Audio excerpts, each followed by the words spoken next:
Tonight's episode of It's Doc Again is live and direct.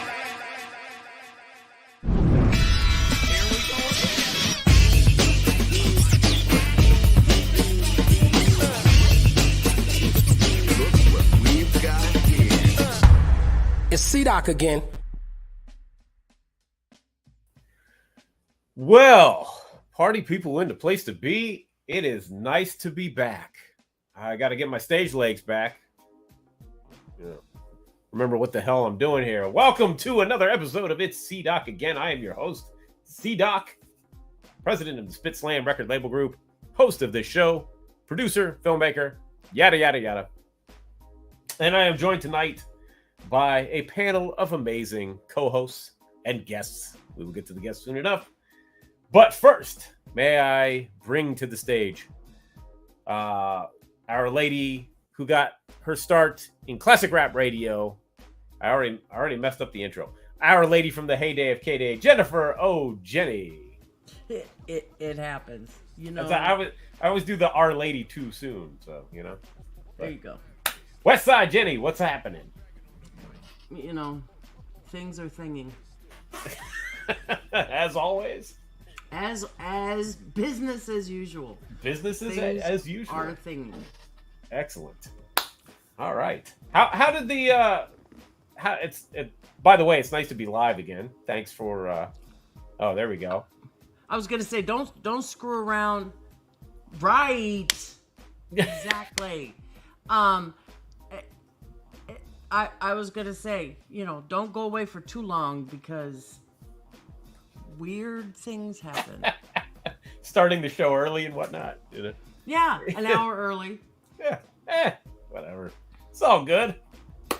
Back in the building, what's up? All right. Also joining us tonight, our other co-host. He is the one of the founders of People's Distinctive Travels and one of the greatest hip-hop heads that I know. Half Pint in the building, what's up? Wow. Anyway, everybody, ladies and gentlemen, give it up for Ultra Mag 7. Oh, I'm one of the greatest hip hop heads you know. Oh my God. Serious, bro. I'm about to cry. Nah, come on, man. You come up with shit sometimes. I'm like, you're like, yo, you hear this? I'm like, no. Mara, what's up? How are you, sir? I am good. You faked me out when you did that intro. I was like, hold up. And then you got me. I had that. What's he talking about? I had that planned, you know. I like that. From way back, so. I like that. Yes. That was smooth. The It's Doc Again tomfoolery, I guess. I don't know. That was smooth. I like that. Yeah. Thank you. Real quick, I want to give a shout out to Spit Slam artist Ant Live, who dropped his new video today.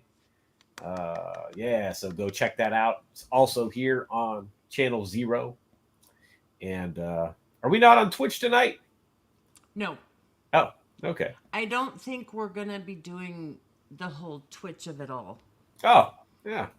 Okay. Went well, huh? It was a good experiment. A big success. It was a good experiment. All right. Yeah, we had all of Knackwords. Yeah. Knackwords. Yeah. Excellent. Well, it was worth a shot. It was a huge success. Yes, and I'm glad that this panel is deeper than continental crust. Yes, thank you, Head Snack. Yeah, I'm glad that we did it, and it will be missed. You know, it's one of those things. Right? Twitch is a weird place. Yes. We would have to be there like 24/7. Ah, gotcha. Mm-hmm.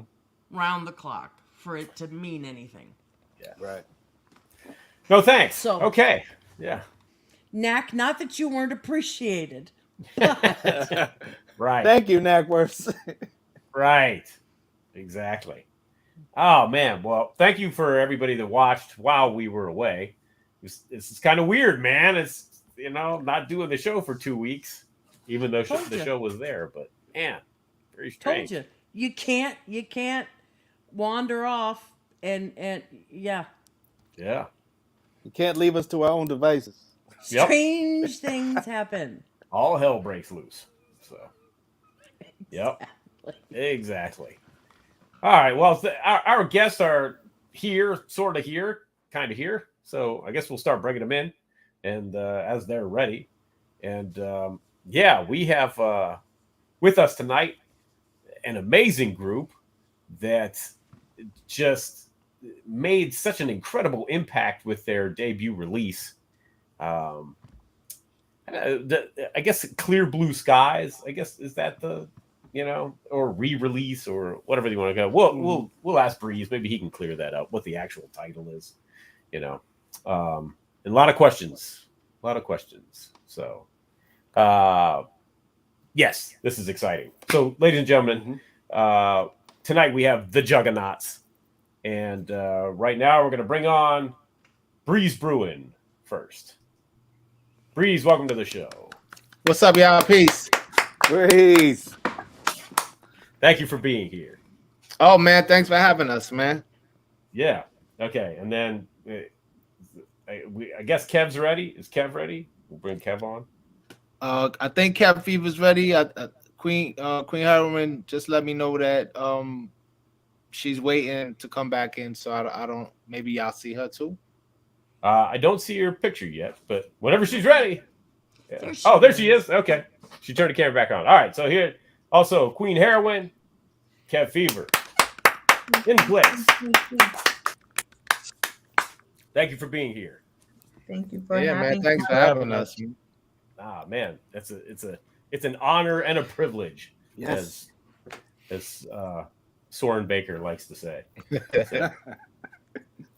Yeah. Goes both ways. Yeah, right. So you guys are like the hip hop family, you know? I mean, yeah.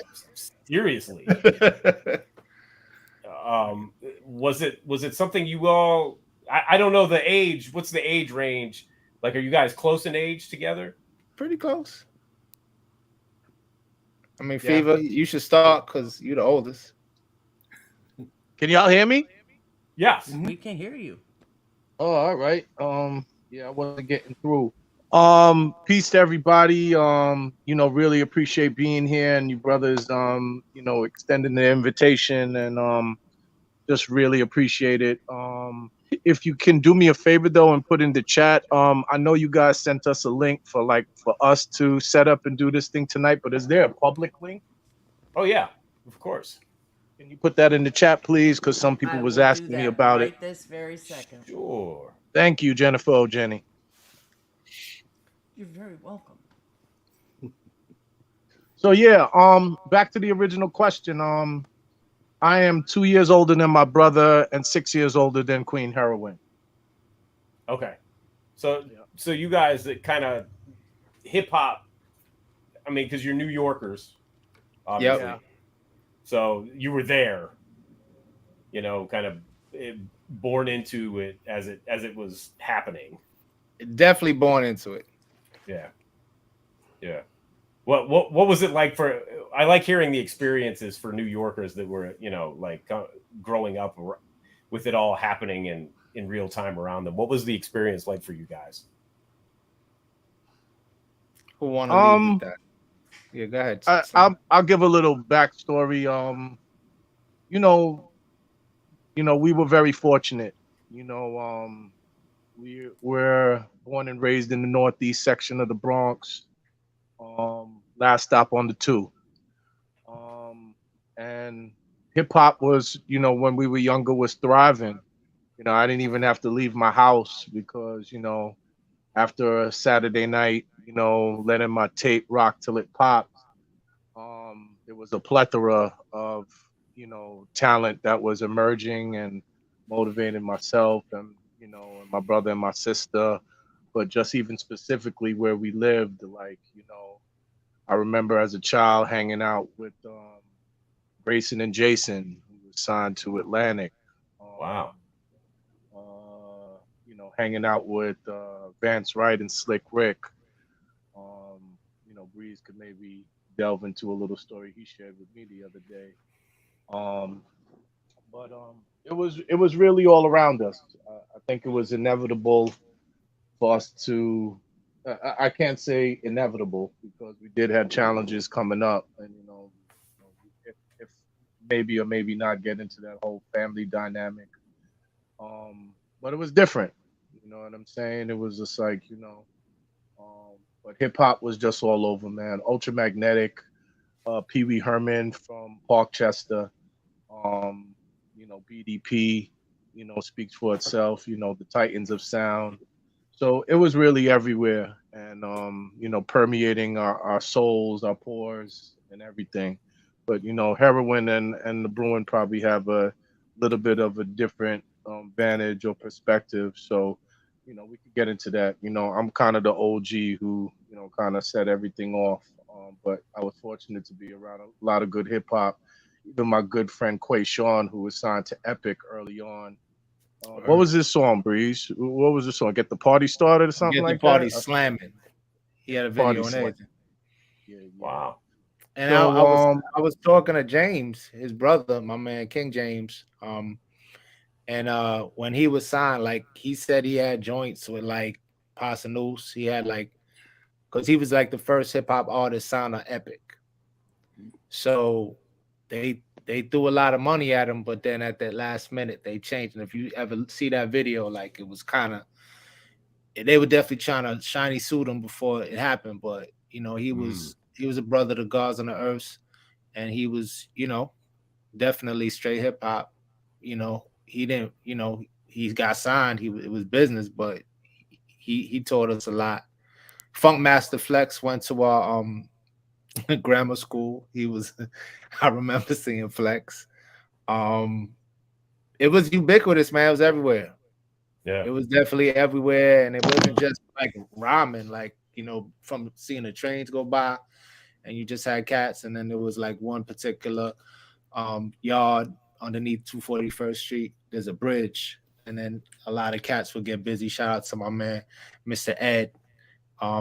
So there was that part of it, and then it was breaking because we would go to Pioneer and go get the boxes, and then tie the boxes together and like stack cardboard on top of each other so you could I'm gonna do the suicide flip and not break my neck. And we would tag up that too. Everybody, the poser fake graph cats would definitely tag up the the cardboard that we would tape together. So you would take like a bunch of boxes from Pioneer and walking down a block with the boxes, and then you would just tape them all together and stack. So you would have like a half-inch worth just to give you, you still bust your ass, but it was better than linoleum. And you could do it outside. So yeah. So I remember that because we was right there, just like Slim said, the last stop on the 241st Street, and literally like 2 blocks over was Mount Vernon. So then that was a different energy. And I remember when Slim he DJ'd a couple of parties at the Boys Club that Denzel was promoting at the time, and it was hip hop was real in the Vernon there too. So it was this was like that was right as Hev got started, and there was one court where everybody went. I remember Mike Bivens and them coming after doing a show at Madison Square Garden, and then playing ball with some of my peoples at the 4th Street Park in Mount Vernon till like 3 o'clock in the morning. So it was just a bugged out like meeting of vortex of all kind of stuff going on. And I mean, me and Slim probably noticed it more because again, I'm 4 years older than Queen Heroine, but even as 8 years old, she probably remembers we used to go to the skating rink. They used to have there were 2 skating rinks. There was one by Whitestone, and then there was another. Obviously, there was Skate Heat on Allerton. So a lot of those were hip hop events. That's the first time I first remember hearing like Planet Rock loud. If I Ruled the World loud, you know what I mean? And it was like, damn, this shit is doing something to me. Shout out to Act 3. And then Act 3 was another spot. which was like hip hop, reggae, and freestyle, because freestyle was big too. Don't people like to try to front on freestyle's importance, but freestyle was so important. Like, you know, even before house, like it was like, you know, when all the Boricuas around the way, it was like that was our shit too. So it was like it was all part of the same culture. I don't think freestyle and house get enough recognition, because at the parties it was all coming on, especially early on when there weren't that many hip hop records. Yeah. Yep. Yeah, you're so right about that. It gets, I think that they start to equate, especially house, like with pop, more pop music than anything, and straight street music. It is. Juggernauts got a house record on the low. And when do we get to hear that? Hey man, Breeze will probably say never, but I'm gonna try to find a way. You know, we're coming out with baby pictures. You know what I mean? The Matic version. You maybe did a house record. I don't know. That might not. Nigga, your verse is on that as well, sir. The house record? On the house record. I don't know about that one. That is baby pictures. Let me tell you how dope hip hop is though, because it's like, it's funny. I would never go out to say, oh yeah, I want to produce a house record. You know, it's just, you know what like Bree said, what was coming on. You're hearing songs like The Bridge Is Over and you know, really formative years. You know, you want to make some hard shit, but yeah, man. But you know, like Jungle Brothers and I'll House You, it was undeniable. But what was crazy, and brothers could look this up for all my sample snitches out there, like I was moved. The music dictated it, because I got the sample from a Temptation song named Power. And they start out the song saying power, boom, boom, power. So we already kind of had that kind of rhythm already. Yeah. And then that was kind of like the anchor sample, you know what I mean, for it. But yes, the Juggernauts do have a house record out. Breeze could try to deny, but it is out there. When I play it for you, you're gonna laugh. Culpable deniability, because I don't remember. I see that. But you know, who knows? Maybe we do. Who knows? We did a lot of songs. By the way, it looks like Boo's in the house. Yeah, so. That's DJ Boo. DJ man. Boo. Bring him in. Yep. My DJ. What up, Boo? Salute. Hey, Boo. Can't have a show without the DJ. Exactly. Come on now. Boos. Exactly. Big Boo. What's going on, fellas? What up? What up? DJ Boo in the house. Yo, I know we kind of got you know, like jumped into it right away. Did we properly roll out the red carpet for Queen Heroine? No, we can do that. Yeah, let's do that. Let's do that. Do we got any sound effects? Like, we got to do something. Yeah, we can just Queen. I can recite her verse off Wait. I can recite her verse off Wait if you want me to do that. Wow. Go for it. Besides from getting in you the worst. Nah, I can't do it. Oh yeah. Don't get me started. All right. Don't get me started. Don't get me started. But the Queen Heroine entry. So what's kind of ill about that is, we did move. So we moved from the Bronx to New Rochelle. And that was kind of a big move for us. But that kind of ushered in like Queen Heroine in regards to her kind of like entering the battlefield, because Slim had already did shows, and he had did shows in Manhattan. And then we did all kind of I guess a lot of community center joints. It was like, oh, word, they're having a party at the community center. Oh, word, there's going to be a mic there. So you would go and sneak in and you try to kick a verse. A lot of basement joint parties in the Bronx.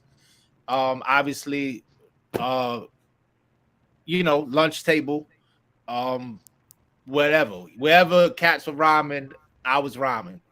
But Yo, Breeze, in the Bronx. Not to cut you off. Do you remember the community show that we did? Shout out my man, Shamel and Zono from Eden Wall. and they were Yeah. like they were our and they tried to dancers. like take over the show. So they were our dancers, and then we turned around and they had the mics. So, shout out to all the dancers who on the low are MCs, your scuba scrap. So we got scuba scrapped at some community center joint. But yeah, so my point is all of that happened in the Bronx, but then we had moved to New Rochelle at a very interesting time in New Rochelle, because when we moved, it was like basically we were hearing about the Masters of Ceremony. And it was like, yo, these dudes are dope, because we were already bumping. They had Cracked Out, they had Sexy Lady, they had Red Posse. Yeah, exactly. Dynamite. That's a mad slept on dope album. And I used to get my hair cut the same spot with Doctor Who.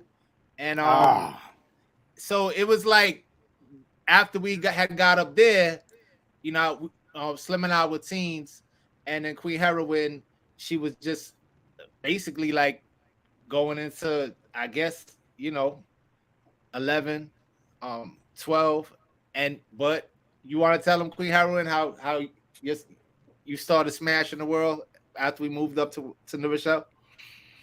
Smashing the world. I mean, that's how it happened to me. I started hearing about your exploits on the microphones.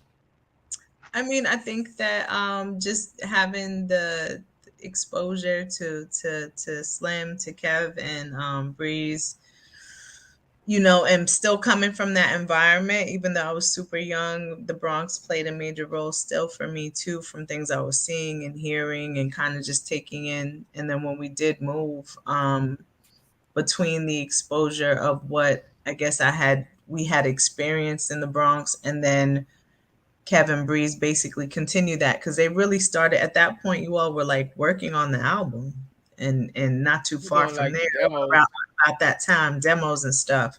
So it was like hip hop was in the house all the time. So it went from external environment in the Bronx, to internal environment in the house when we moved to New Rochelle. And so the exposure was still there. So I just started writing. And I think eventually Breeze, I don't know who found out about it, but I had like friends who I was rhyming at school and writing rhymes in my little notebook, and started to perform at like a friend's birthday parties and stuff like that. And I think Breeze maybe had heard about something that I had done. I did. Yeah, he could tell you better than me, because I was just doing it. It was like a friend's birthday, Sweet 16, and I just remember rhyming and like taking the mic. I had on, I don't know where that dress is. It was a cute dress, man. It was like a black velvet, like velvet. Is it velvet? It was velvet. What is that, velvet? What is that, velvet? It was a cool dress. But and I was rhyming, I was rocking the mic, and I guess word got back. And it was like, yo, that's Breeze and Kev's sister, little sister.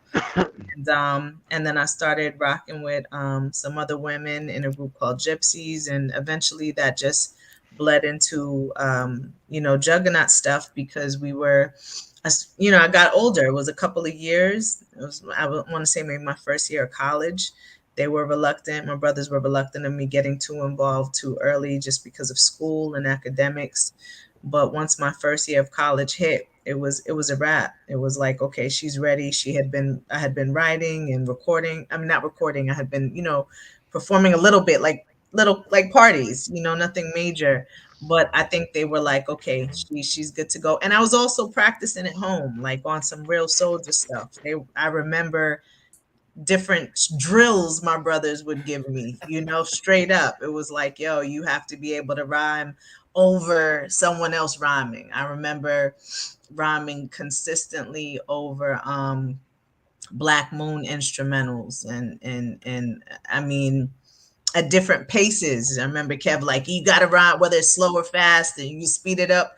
It was straight drill stuff for me, and not drill music, just like actual hip hop drill, drill things that they were giving me. And so by the time, I think Lyricist Lounge was probably the first thing that really popped out. So it's interesting that you, Ultra Mag, that that verse like that, because that was really instrumental for other people too, to like really hear me and see what I had been doing as a real introduction to I guess the world or hip hop, you know, our realm and our space where it was respected at that point, where maybe I wasn't associated as like Juggernauts, but then it was like, yeah, she Juggernauts just through affiliation from family and what I was doing.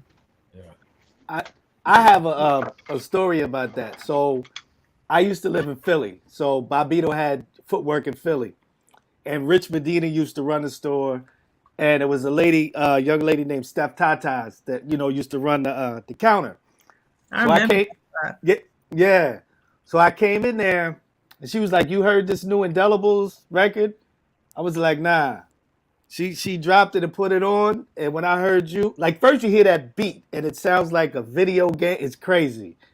And then I heard you, and I'm like, "Yeah, just get me one of them. Put that in my bag, and we gonna bounce." So yeah, That's what's that up. that's a serious debut. That was crazy. Thank you. I thought the estrogen joint, like people talk about Estrogen the too. classic records of that era, like man, that estrogen joint had every That's black facts. Estrogen female happened before. That's female right. assassin, and it Yeah, was Shout over out a to Bonnie. mean yeah. Apani, like Yeah. Apani, Jean Grey, who at Felix, that time J, was what? um, Free Yesha the Day. Honey Dog.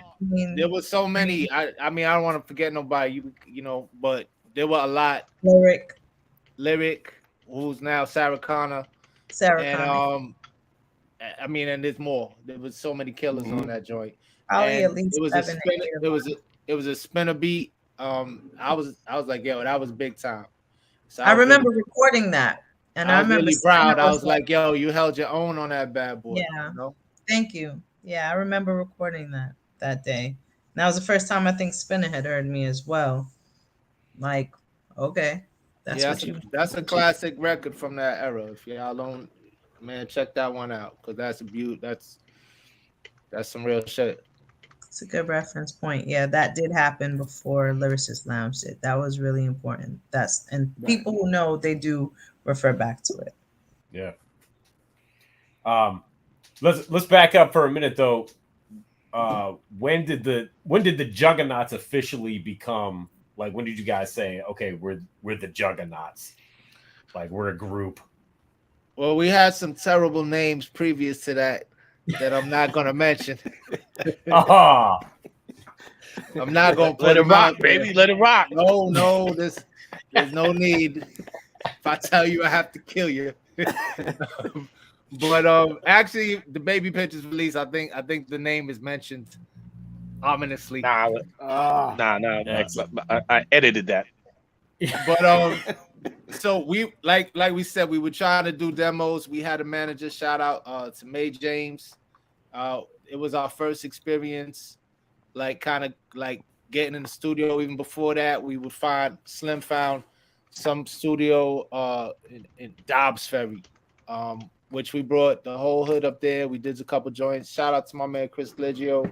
They didn't even have a sampler in this spot, so it was like we would play the drum beat, and then they would just punch in. We would start the drum beat over, and like almost like like two turntables, but it was one turntable, and then it would just be like, all right, we punch in the drum beat, and then my man Chris Legio, this cat, nasty instrumentalist, he played through for 4 minutes and just piano chords and stuff. So that was again, people didn't know what hip hop, like even what in a studio they didn't know what was needed. It was probably like like a rock rehearsal type joint. So we did a couple of joints there that were dope, and it was dope. It was a dope experience. Then I don't even know if we had a name then, and then we met this lady May James through family. Rest in peace to my Uncle Keith. And then she asked in the studio, and it was Cat. He had a dope like home setup, and we did a bunch of joints, and it just kind of taught us how to go in the studio and get to work. And even those, like Queen Heroine, she wasn't on none of those yet. It was me and Slim, and again, we had a manager, so she had a vision, and she was like, "You guys are really good-looking young man, clean cut."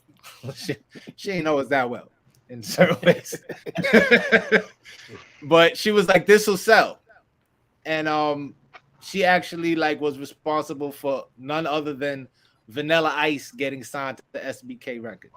Wow. And yeah, so she had her, this is what we'll do. And I mean, I'm not saying she knew her stuff, but it was like we were new, and all we knew was who we were really.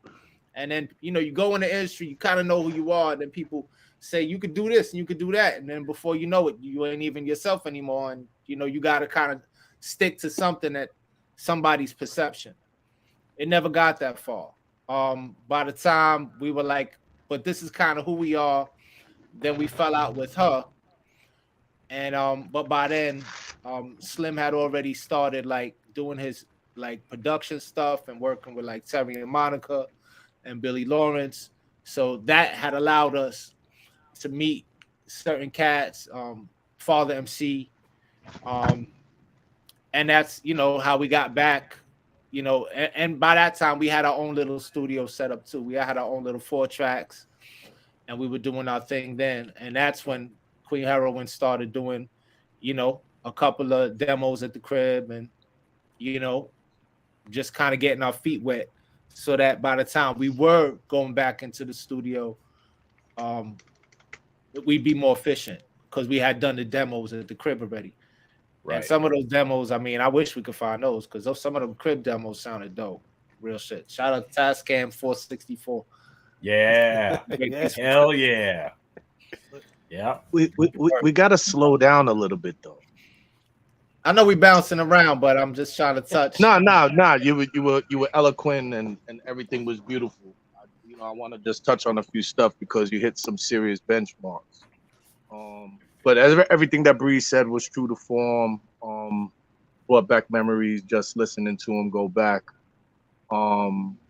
Yeah, shout out Sleepy Hollow Sound. Shout out Sugar Shadow, aka Chris Lidio. Shout out Sam Thompson, aka DJ word Essence. up. Our first DJ, my man Sam Thompson. My man, and it's so funny how things come full circle, because Sam had some of the best mixes ever, and it runs in the family. Shout out DJ Mo Flow, who's also rocking and doing this thing. But yeah, it really kind of just started out with me and Sam. And then it was interesting. We cooking up stuff like Breeze was saying, that, and we getting different ideas, messing with different things. And then he got drafted into the Marines. So that kind of like threw things off. Once again, I think anytime you talk about this music business, one thing that's for sure is that change is inevitable. Different personnel, different things happen for whatever reasons. But I just really loved those times and that creativity. And I think Sleepy Hollow forced us to kind of approach the music organically, which people were doing anyway. Shout out Larry Smith and a lot of that early hip hop production. A lot of it was getting like certain players from the 70s, and they're trying to understand this new art form, but really it was really the rhyme that really dictated that this was something new. It's funny listening to Breeze talk. I don't even remember Breeze breakdancing. I remember I tried to pop lock. I remember like trying to do like 500 windmills and still wasn't good at it. Try to do graffiti for a little bit, and all my homeboys was nicer than me. So it was good that it was good that hip hop was there, that I could find my niche, because between writing and producing, things were kind of humming along. And like Breeze said, he mentioned Mae James. That was really the first time both myself and my brother were on the radio. As he said, she also had not only was she working with us, but she was also developing her daughter and this other sister out of Queens. Shout out Carlotta and Crystal, and they went as Check 1 and Check 2. And that was the first time that we actually were on the radio. I believe I might have produced the track. I was 17, and Breeze wrote the whole song at 15. Ghost wrote at 15 the whole song, chorus and everything. But song, naughty with your body. No, it was the thickness. The thickness. Yeah, I'm thinking of one of the demos. That was one of the demos. That was one of the demos. Yeah, that's on the demo. thickness. Yeah. But just to bring it up to where Breeze kind of left it, it was the funniest thing. Because she had us kind of like at this point putting our stuff kind of like on the back burner and more trying to produce for her daughter and this and Sister Carlotta. I was frustrated, and in classic hip hop form, you're gonna force and try to find a way. Like, time is of the essence. So we had actually gone to a Red Alert birthday party. And like I said, May James, lovers, May, I gotta holler at you. We're trying to put this documentary together. I gotta get at you. But May was like just a titan. She had worked with Frankie Crocker in like the 70s. And then, obviously worked with SBK and did a lot of work over there as well. But she was, she managed us, but she took us to this party for Red Alert. And then, I kind of like met a sister who was doing a lot of work at that time at Uptown Records. And, one thing came into another. And then, at this point, I'm just like, I'm working on the craft. I'm in the crib, most times just trying to do the thing. But, just try to get a different ear, different sound, different ambiance. I go to a crib just to play my music. And, just hearing in a different light. She live at like 100th Street in Amsterdam, different animal down there. So she got the window open, you know what I mean? You got, the little fire escape, just a different vibe. And she's like, yo, I could sell these. And I'm like, what? And the rest was history. Just, really just producing for us at that point for all the years prior, like Bree said, working on a craft, working with different equipment. But that was the first time, she basically started shopping stuff. And shout out Terry and Monica, who Biggie gave a famous shout out to in Dreams of Fucking the R&B Bitch. Also, they were background singers for I'll Be Sure, singers and dancers. And they actually came out in the late 80s. Remember the song The Girls, If It's Games You Playing? It was them. And then they switched up their name to Terry and Monica later on because they had a situation with Epic. And, I fortunately and luckily got the first two singles right out the gate. A song called Aha and another one called Intentions. But basically doing a lot of that work with a lot of different artists, like Bree said, Father MC. Look up the song for the brothers who ain't here. I did a big record with him and Little Sean that was really dope. But, we've been out here working, you know what I'm saying? But that basically led us up to, the deal. So Breeze could kind of take it from there. Yeah, I mean, it was a lot of just slim hustling, being in the, the industry, and then it was sometimes it was just luck. So yeah, with that I say we used to play basketball. We played basketball, try to do our thing growing up in the Bronx. And it was, everybody, you play ball and you did hip hop and, these are just, some of the basic things. So there was a camp. I remember seeing the camp in like the back of the newspaper. And it was like, we were just like, yo, we want to get better. We want to go to these basketball camps. So there was like one basketball camp, which was like $70 for like 2 weeks. That was a CYO basketball camp. So we went to that one because the money was right. And then there was another joint, which was a little bit more pricey, but, it was like we want to play, So I'm like 12. Slim's 14. So we go to the camp. And it's Brun's Big Apple basketball camp. And it's run by this dude, George Bruns, who used to play who played ball with, basically like, I'm trying to say what kind of play it was. He was a shooter for the Nets. He played with Dr. J. Great shooter, like 90%, from the line. Cool cat. And it was him and the other director of the camp was, let me see it. Respect. You can look up George Bruns. I'm a New Jersey Nets fan, so trust me. Okay, yeah. Yeah. So he was the dude.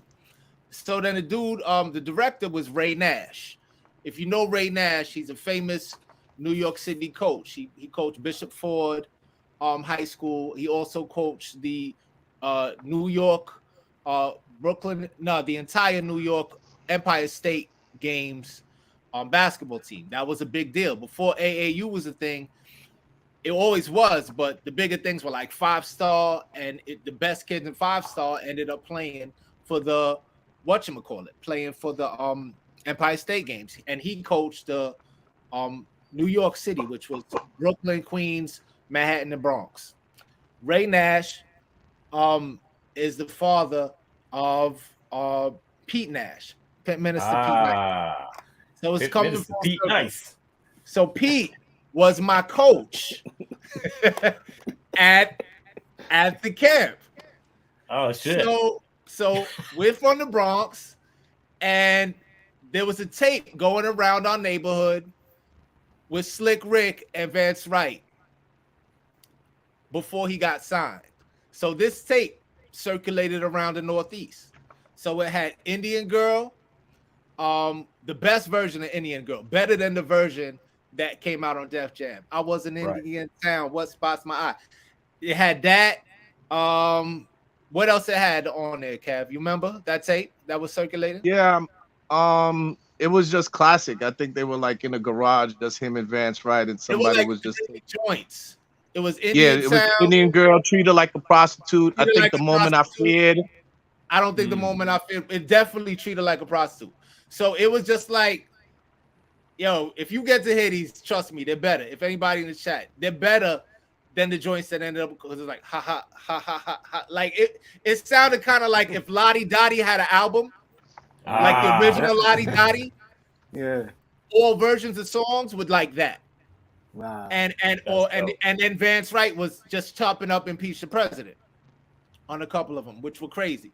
So we had that tape. So we went to the camp and lied and said Slick Rick's rhymes were ours. So we would go and it'd be like, yo, I rap. So we would kick our own rhymes and we would sneak in Rick's rhymes with no accent. And they were like, damn, y'all nice. Damn, y'all nice. So then I meet Pete. And Pete's like, yeah, so, by the way, I'm in the music. I was like, all right, cool. Something told me, don't kick your Slick Rick rhymes. I did it. I kicked my own rhymes. If we won a game, Pete would freestyle with me, and we would just talk shit freestyling. I'm 12, and I'm freestyling with this dude, Pete, who was basically he was my coach. Mean jump shot. He played for Columbia. He played on the Empire State teams. He played on Empire State teams with like Walter Berry and Pearl Washington. Ooh, like Pete Cabal. So it was like, all right, cool. This is my coach. We ended up winning. We had a little tournament there. I remember the team. We were San Jacinto. He named us San Jacinto after the junior college that like all of the New York cats were going to. Walter Berry went there. And then he's like, yeah, we San Jacinto. We won. So I remember after we won, he was like, yo, go talk shit to the other coach. He would send me over to talk shit to the other coach. Yo, Pete was the coolest. We would go to the lunchroom, and it was Manhattan College. And it was, for some reason, it was just like the baddest Dominican girls who worked at Manhattan College. You remember? All of them love Pete and Kev. All of them. They love Pete and they love Kev. So shout out Barbara from Fordham Road. I had mad respect for Pete. So then he's like, yo, I'm coming out with an album. It's on Def Jam. I was like, I'm so glad I didn't mention the motherfucking Slick Rick rhymes. I never tried to, like, something just told me don't do it. So if you look on the back of the Cactus album, it says peace to PS Breeze and Kev. Yeah. When I showed after stepping to the AM and the Gas Face came out and I had that record, I was like, yo, I showed everybody in the block. I was like, look. Take out your magnifying glass. Look. He's talking about us. Yo, We were stars. Look for it. Look in the Yeah. pieces. Bro, I got some old eyes, man. I can't. You might need a magnifying glass, but there's a shout out to PS Breeze and Kev. Because I was Breeze then too. I've been Breeze for a long time. Yeah. So after we started messing with May James, Pete would be like, yo, where Kev would, he had his female friend on 100th in Amsterdam, and right down the block was the park, was Rocksteady Park, 97th. So he'd be like, yo, we're gonna be down there. So then we would go chill with them on 97th. It would be Pete, it would be Bobito, it would be George, and then before you know it, that's when him and Bob had Hoppo.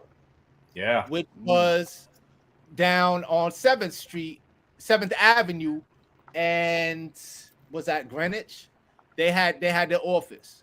So they were like, yo, every time we do stuff, even the corny demos, we'd be like, yo, check it out. None of them were corny, but we were young. And we would just always keep in contact because Pete was my coach. And Kev, Kev's homie from camp. And then that just, so sometimes in New York, it's just like, it's a big city, but it's really not that big. Yeah. It's like if you're into the same stuff, you'll kind of like, just like run into people. And if you got a good vibe and you know what I mean, you never know. It could, but we just got lucky in that. So I say all of that to say is that like after Slim had been doing the production, he was like, yo, we trying to get serious. And that's when we started doing, we became the Juggernauts pretty soon after that. Pretty soon after we left working with May James, we were like, we need a new name. And I remember, I think it was like my freshman year. After my freshman year in college, we had come home.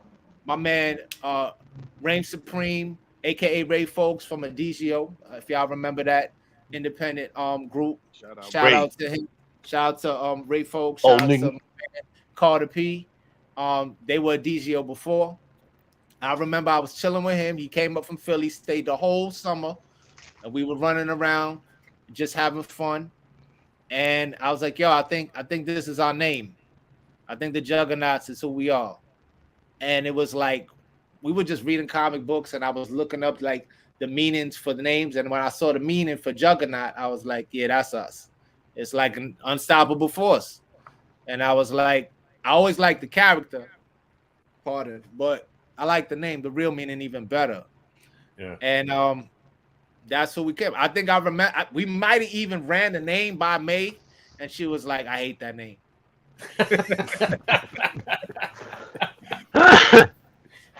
She was like, you don't want to be like young fine gentleman or something? I was like, nah, man, I don't think we want to be young fine gentlemen. But the YFGs. Yeah. But the YFGs. The funny thing though, like Breeze was saying, she was actually a benefactor for some really important records. Basically, like I said, we all hip hop fans here. I love Jungle. You know what I mean? Especially those first two albums. You know what I'm saying? And respect to them. They're just, when you talk about Native, like, that's pretty much the root right there. Yep. And just like listening to the Straight Out the Jungle album and Done by the Forces of Nature, I saw that they recorded at Calliope Studios. And I literally, they might even had a number on the record itself, or I might have looked it up in the yellow pages. And we recorded Clear Blue Skies there. Wow. And the funniest story, because it's like, R.I.P. the Dove, but one of the great things, I saw like old videos, and I don't know if it's Prince Paul who put it up or whoever. And I'm looking at him like, oh shit, that's Calliope, That's a magical studio. I think it was on 33rd and 8th. But a lot of just great hip hop was there. And, a lot of our, once we, like Bree said, once we kind of like defined the name and really started taking things a little bit more seriously, like it went down in there. We were talking about a song the other day where we had these brothers from Mark Terrace out here in the X. And, these brothers was dope. You know, I was rocking with them from Mark Terrace and called the Ghetto Rustlers. So, you know, we rocking with them, and it was like early hip hop stuff. Like I used to just come home from hanging with them, and it was dope because you would go to this brother on this floor who does beats and this one who does that. But I would come back home and, you know, just be bugged out. They would have songs like Scrambled Eggs and, you know what I mean? And, you know, just like crazy stuff. But, you know, obviously whatever it is that they was talking about, but just, so even just that approach to like song titles and doing it, like it was crazy. So, you know, Hawks, who was like, you know, he got busy, like, you know, and once again, Baby Pictures, once again, like he was just like, yo, yeah, I chop heads off. And this was like one of the times I was like, yo, this little bro is serious. Like this brother Hawks came in the studio, thought he was taking heads off. And when I tell you, just surging, how Breeze just was like, oh, word, you think you about it? Let me show you really what it's about. And just literally just destruction. But that Calliope studio was you know, real important in our development. Shout out to Hawks, man. Shout out to Hawks. And shout out to Mike. You know. Shout out to DJ Eskimo out in DC. Shout out you know, Sugar Sleepy. Hawks, definitely. I don't know where you at, brother, but love all is, you know. While we talk talking about DJs though, we gotta get my man. I want my man to get my man Boo. And let me just say something about DJ Boo before we talk about DJ Boo. DJ Boo is my brother. We met at Fat Beats when we worked there together with some really cool cats. Shout out to DJ Clips who hired both of us. But I just want to bring in Boo because we're mentioning DJs. He's an amazing DJ, and I will say this. I feel Boo like he basically like he saves our our live performance, because you talk about organized, you talk about dedicated. So beyond, it's like, yo, I need like a wicked cut, Boo. One, he's gonna lace you all the cuts, literally probably all the cuts after Trouble, man. Shout out to Eskimo. Every cut that you've heard from the Juggernauts after those cuts, correct me if I'm wrong, Slim. That's Boo, right? Can I think like pretty much after that? Yeah, 100%. I mean, two joints Len did.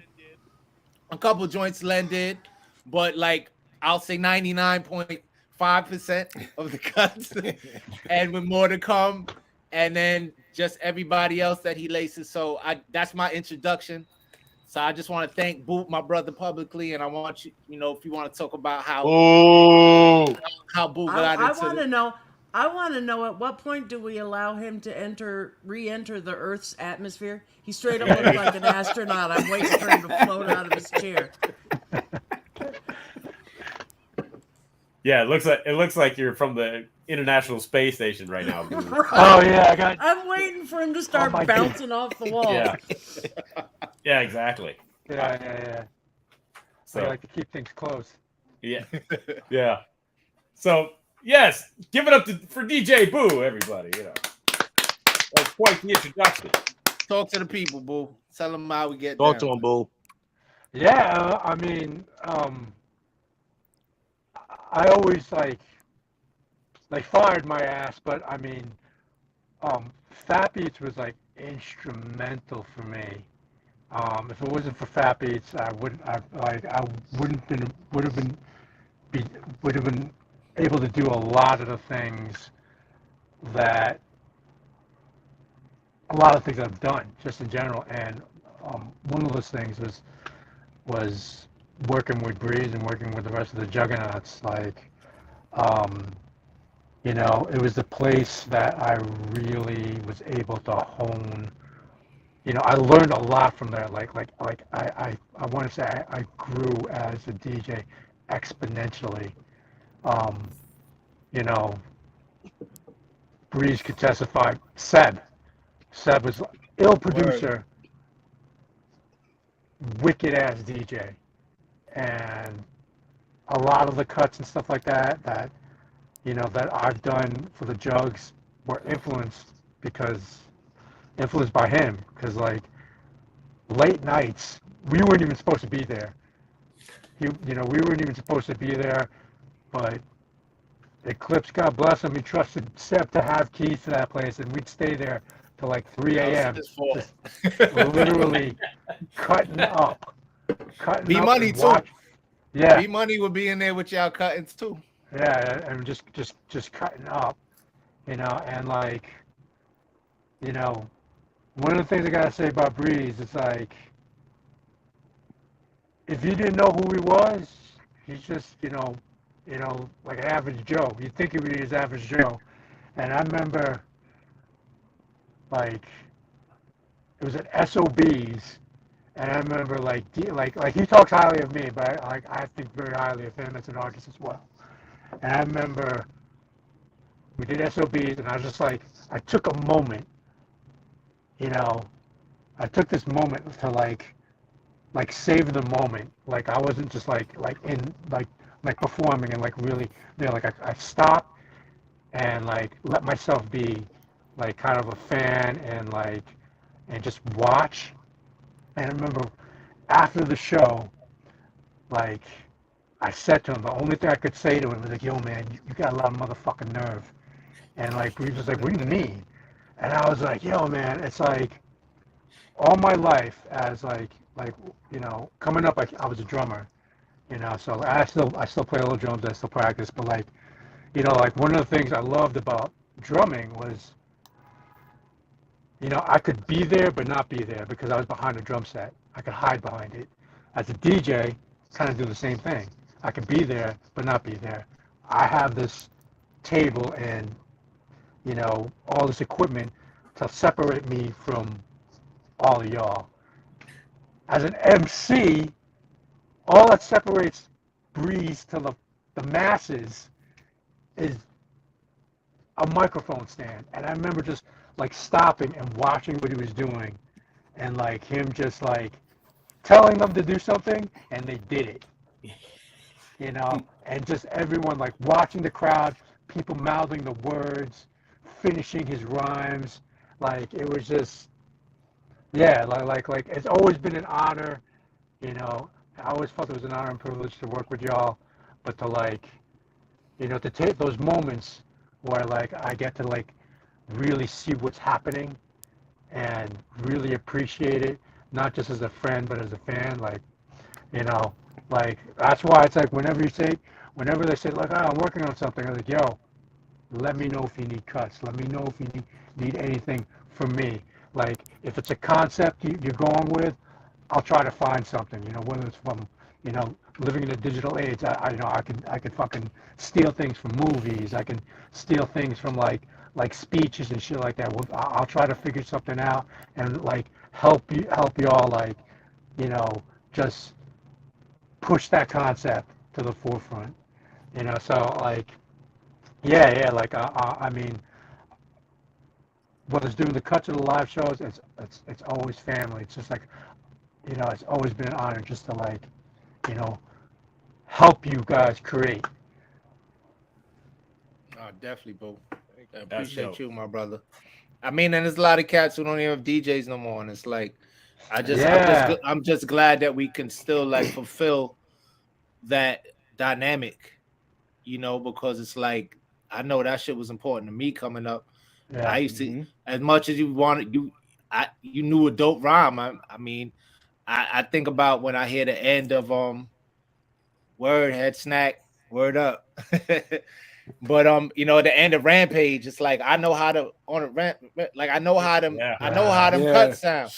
Yep. So it feels good that we still bring that portion, and Boo is, he's really serious about it and talented, and it's just like, this hip hop thing is just, it's so beautiful, like just what it is and how it sounds and what it represents, and we strive to still be that, and I hope more cats can.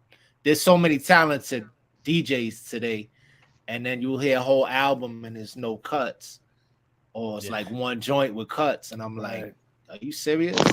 Right.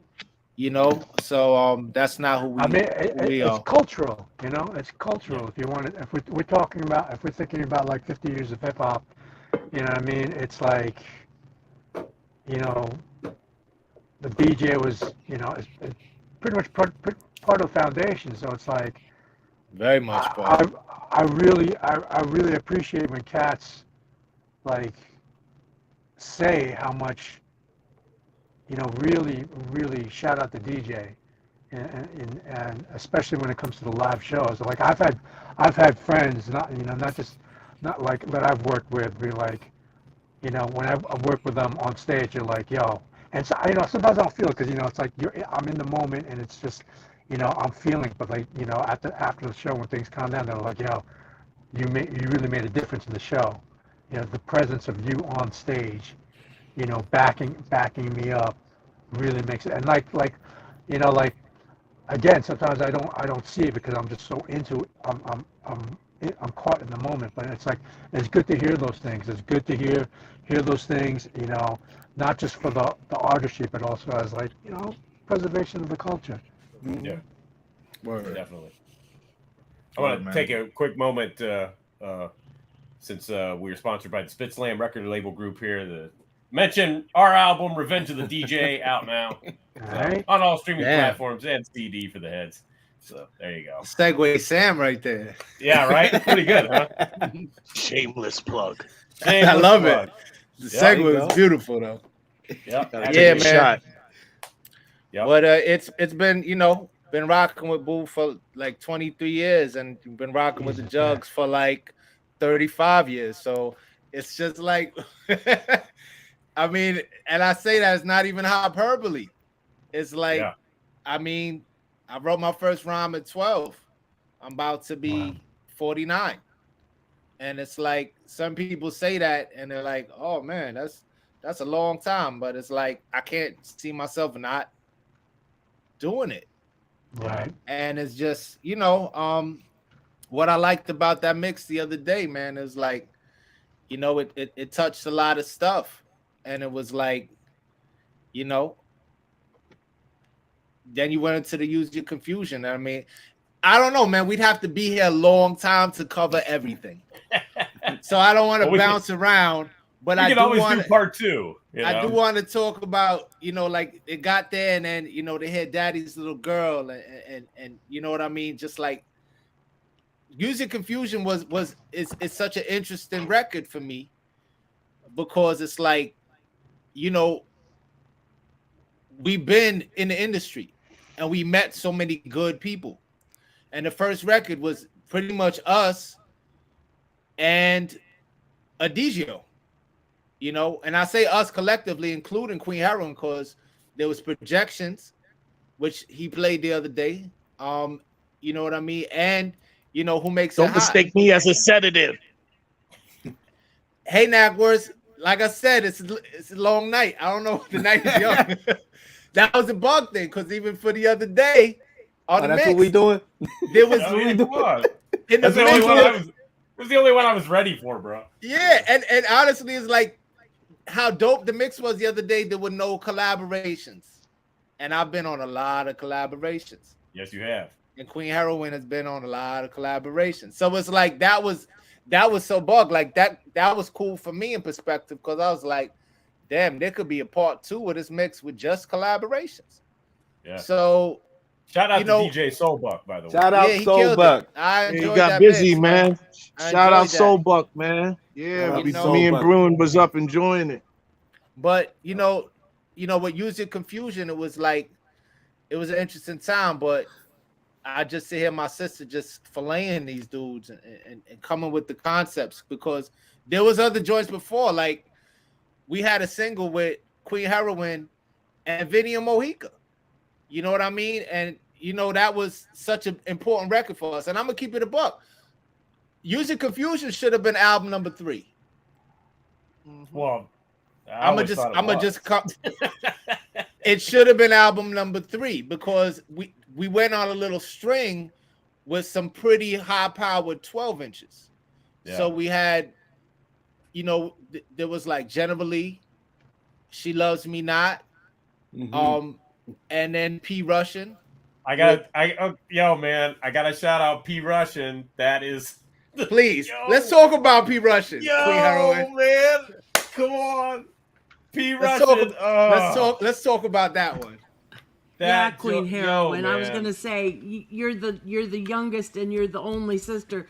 Do they ever let you talk? Believe it or not, I talk a lot. I'm definitely just kind of taking it in respectively, because when we're talking about the inception of Juggernauts, I bow down. I'm a fan before I'm a member, and that's really the truth. And so I kind of let them take the lead on that, because that's what it is. That's just transitionally how it happened. But yeah, P. Russian was a really important, I think, collaboration for just a collective and group. Breeze with the production, and I think things were shifting in the sense of just adding to the group and what we did as a collective, individually and as a collective. So, just our roles and other creative ways we were expanding and expressing ourselves.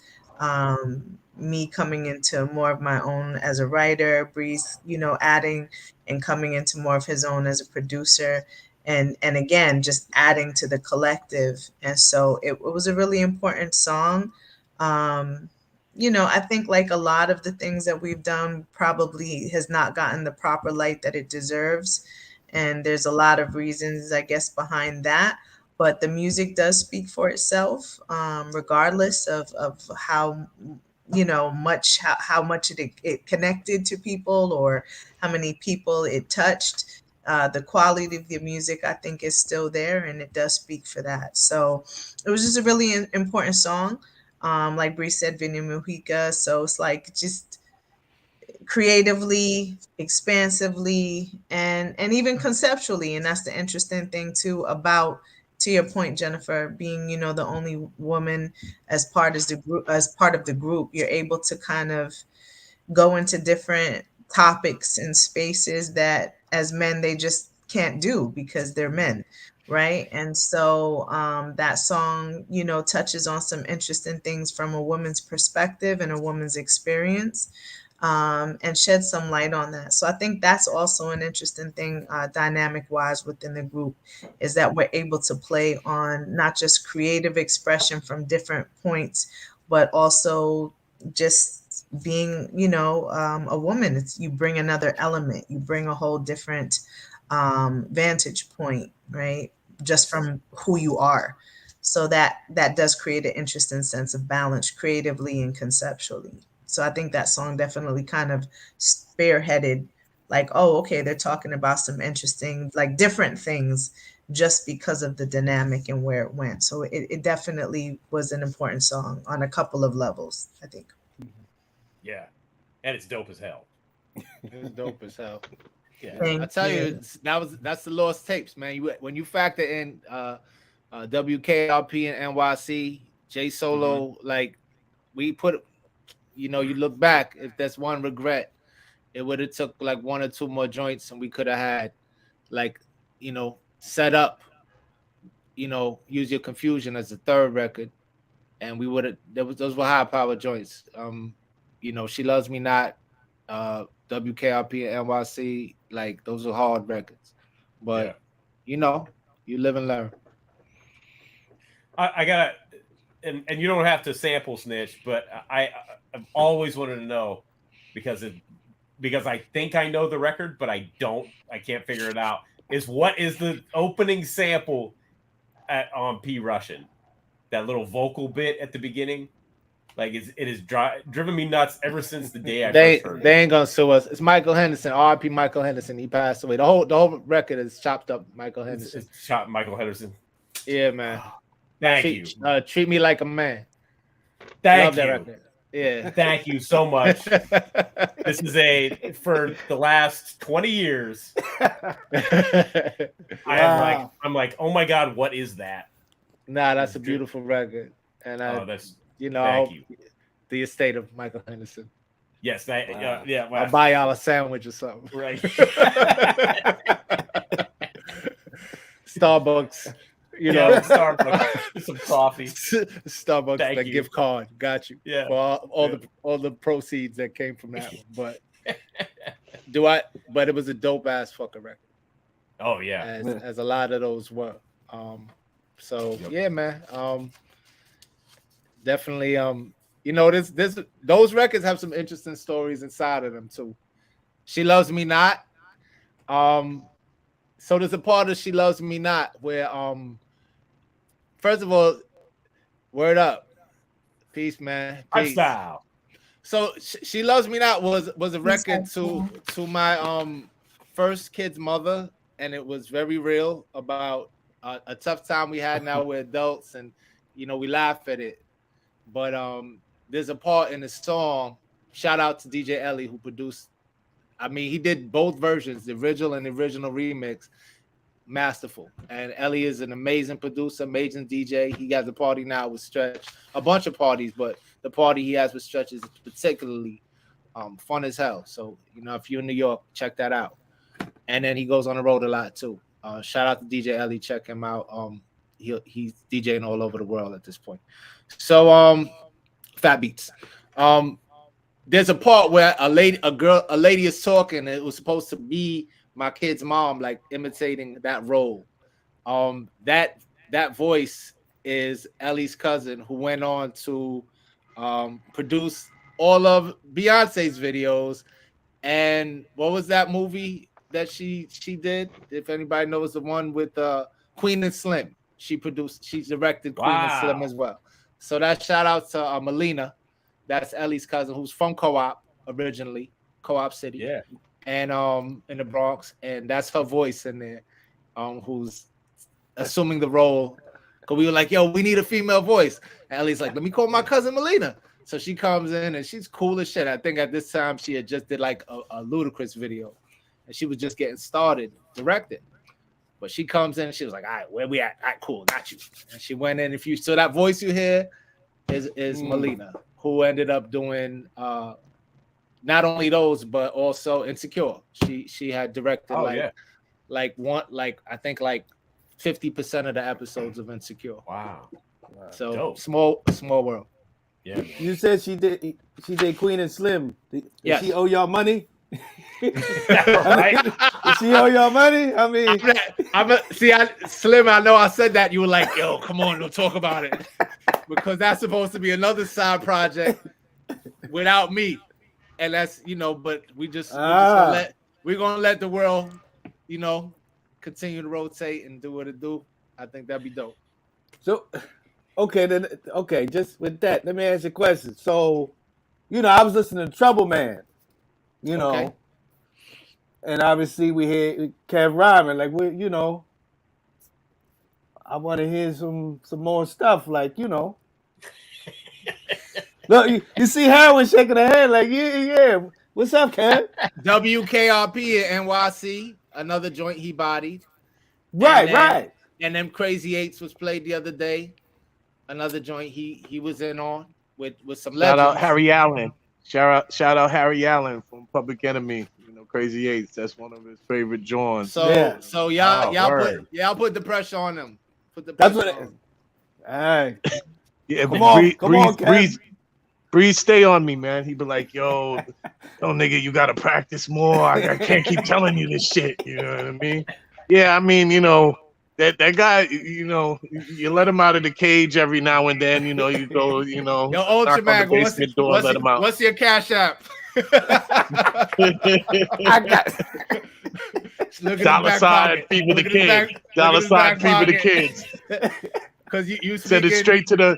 You speaking the for me pocket now, Patreon. so I appreciate you. Nah. I appreciate you reaching out and saying all that, but you know, I think me and my brother definitely have an interesting dynamic. It was so funny, like the other day, Smooth the Hustler and his brother Rock, you know, they had us going out in Brooklyn, and you know, I always said it would be crazy to have like the ultimate family tour, because there's a lot of family ties. You know, you talk about Wu-Tang and first cousins and different things like that, but you know, Jugs is a whole different experience, you know what I mean? Because it's like, you know, beats, the rhymes, the business, you know, it's a lot, you know, and just keeping in the vein of hip hop and, you know, putting different people on, as Breeze mentioned, Crazy Eights, like, you know what I mean, Che Logan out of Brooklyn, my man Pop, who got a Sober is Dope campaign going on. Check him out. He's real dope, real intelligent brother, out of R.I.P. BK to as well. Jax, man. R.I.P. to Jax from RIP to Binkers. Jack. You know what I mean? Shout My out Jay brother. Tread, shout out Wordsworth, you know, who's doing a lot of stuff. Shout out the whole hip hop education movement, as you know, Queen Heroine Shout gets out busy with Subcon, the show. man. Subcon, man. That's Shout my out brother. I Subcon, haven't man. talked to him in a while, but that dude is so amazing, so talented. Yeah, shout out Big Tone out of Detroit. Big Tone, So, another one, a cool brother I met through this beautiful art form. So yeah, that's a beautiful record, man. Important record. I mean, you know, if we talking about, you know, music confusion, man, I gotta shout out Slim again, man, because people are like, yeah, well, you know, what's the role? You know, he was the one who literally, I'm talking, ran up on Slick Rick, and let's keep it a buck, like, you know, people don't run up on Slick Rick, you know, and be like, yo, what's good? Just not on some neighborhood shit. You know, I'm sure cats from another country be like, hey, you know, let me talk to your people and this and that. Slick Rick lived literally like 5 houses down from me where I was at. And, you know, I'm not going to say the avenues but it's in the Northeast Bronx. We'd be shoveling snow and Rick be out there without the eye patch. I'm like, yo, fam, put the eye patch on. You know what I mean? But you know what I mean? But Slim was like, yo, I'ma holler at Rick. You know what I mean? And this is years after, you know, we you know, hung out a couple of times when we was younger. But years had passed. And then he was just like, yo, I got Rick. Come to the studio. I'm like, nah. So then I go to the lab and you know, shout out to Susio Smash. He made the hookup with Oh No. The Oh No beat is up. Oh yeah. Rick is working on his shit. I'm like, yo, it's Rick. And that was all. shout out Slim. BBS Studios in the Bronx. Yeah, man, that was all my brother right there. And then you know the next one was, you know, 30 something with you know, with the God, you know, with Sadat X, and that was a very important record for us, you know, and you know, just after since we had moved to New Rochelle, and you know, I used to see them. I used to see. We lived real close to Jamal. I would see Pooh. He had like the red M5 Beamer. We would see Sadat, and you know that meant a lot to us, you know, because that's, you know, that New Rochelle lineage, you know, that's a part of who we are as well. It became a part of Shout out Robbo. Word up. And Robbo was on the Yeah. joint. Yep. Shout out to Robbo Rob. did Shout out to Grab. Did we not forget nobody? I hope not. But so many good dudes on that record. It's like a lot of dudes on the record. So I'm trying to make sure we don't forget nobody. If I did, you could Shout out J Zone. shout out to J Zone on the beat, you know. So, you know, so at the end of the day, it's like that was a big record for us. I honestly thought it was gonna, you know, I thought it was gonna do a lot better. But I have no regrets. I have no regrets musically, artistically. We tried to do something different. I wish we had more dudes on the record. We almost had PH on the record. Shout out to Pumpkinhead, R.I.P. You know, but we had Jax on it, and it was like, you know, you just, you know, I was just blessed to, you know, that happened because I've been talking to him for so much. Oh, John Robinson, JR. Shout out to Sciences of Life. He's on the joint, laced us. So it was like that was an important moment for us. And it's just, you know, it was beautiful. You know, we tried something different. Like we really tried to connect with more dudes, and you know, that was like, I guess, like a homage to all of the nights we had at the Neorican or Wetlands, as somebody said before. And that was just dope, you know, to try to incorporate them and get them on the record. And just, you know, Slick Rick was an idol. I'm not even gonna front. Like Slick Rick, we would see him as kids. You know, some days you'd see him in like his bullshit whip, and then some days you'd see him, you know, in the Range Rover or on the Rolls. And other times it was in the Sentra, but it was Rick, and he, you know, he was from our hood. He represented us so well. So those were full circle records for us.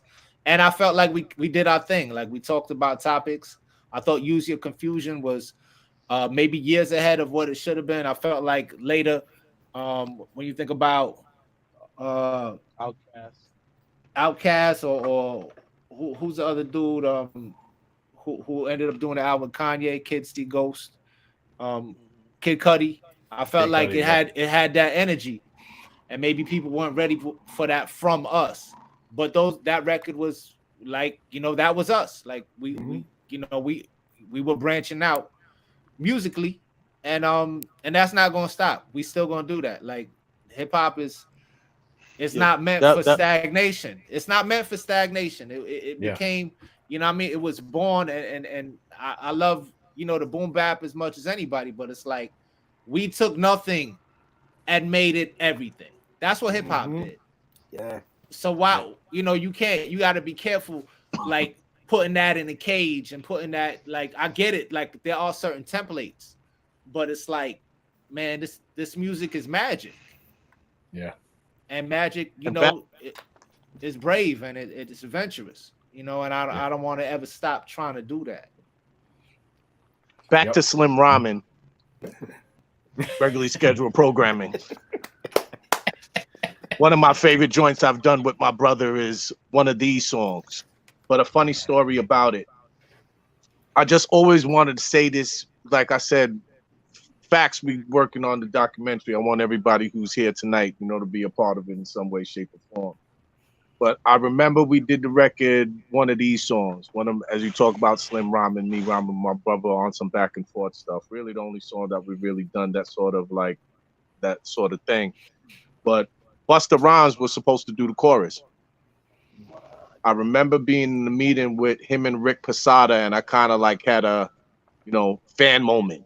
Just like froze up. I wasn't my normal, savage self, and just like, yo, we got to talk business and blah, blah, blah. And at that time we were label mates.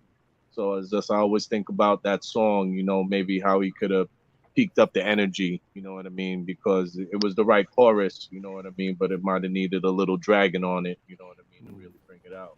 Still a classic. Played it. Thank you, my love. Thank you, my love. Yep. Classic. I always said we could put this out as a poll, for the thing tonight, when Juggernauts is trending. I always wanted to do the whole album again and call it Revisited. And just hit all the samples, and just like, I would have loved to hear Heroine just like on Trouble Man, or like one of these songs. These are timeless samples. You know what I mean? Like I take time with my digging. I get my fingers dirty. So it's maybe possibly we see what it do. That's so weird to me. What's that? What's that, P? I couldn't see that. That's so weird to me. Oh yeah, I would just revisit every single sample, and just, especially with the, modern day, how just even approaching samples is just different from as it was back then. You get a good loop, you let them live. But obviously it's a whole different animal now. So, a thought, I put it out in the universe, you know what I mean? See what the people say, come back. Someone actually approached me about doing something similar to that. Wow, look at that. That's confirmation. We say that. Talk about it offline. Yeah. Talk about it later. So how was let me backtrack here for a minute. We were talking about going way back, and you guys ending up at Elektra, and knowing Pete Nice. Did Pete have a hand in that because he had KMD through Elektra? No, or it was just, that's just, yeah. We almost signed with Hoppo. If like Breeze would have been label mates with Nas. That shit would have been crazy. Right. But it's it's funny because Breeze could talk about this, but we thought we hit the jackpot. Like what Elektra had at the time. I'll let Breeze go into it because I get upset. Nah. We would we would do joints. We would play them for Bob, and we would play them for Pete. And, but we were very transparent, and they knew about Kev's production. And the other thing that was kind of a big deal was Jason's lyric, the soundtrack. we're on that. So there's a song called "The City Needs Help" with Buddy Guy, and we went into the studio. They gave us free reign to these Buddy Guy guitar licks, and we chopped them up. Slim had, was working with the engineer. They found different parts to create different sections. Buddy Guy sings on it, and then there's a part with me rhyming on it, probably like a 16. They re-chopped it up, and I guess on the soundtrack it's like 8 bars of me. I believe we're the Juggernauts, like as far as credited. That might be the first time we were ever credited, and that was probably the first time I was on a record that had been released. So after that, now we were able to, the labels were interested. They were like, okay, there's this a hot producer, he's got his brother, they're doing their thing. They know certain people. We had a different manager at that point. And I'm not gonna say a bidding war, but there was interest. We were honest with Bob and with Pete, and they gave us their blessing. They were like, "Yo, man, I hear that," because Elektra had Pete and CL, Brand Nubian, and they had just merged with East West. So they had DOS Effects. Right. They had Busta Rhymes. They were bodying Def Jam. Yeah. And it wasn't like nobody, they had I. They were deep as hell. I know there's people I'm forgetting. They had Adolf the Assassin. They had Leaders of the New School. Del. Del. You know, and it was bug because it was like we got in there kind of the same time as Adolf and shout out, Aguilar. That's Aguilar, that's my brother. Like we were signed together. We used to have, there was one hilarious meeting. I remember there was a meeting where it was like you would come in and show like where you were. So we were like, I don't know where Slim was at that day. And it was like, I hollered at him. I was like, yo, I think we should play. I was no, you weren't. You were not there. So then he was like, yo, why don't you? We talked on the phone and he was like, yeah, I think I'm going to play Jive Talk. And this was to the Suits.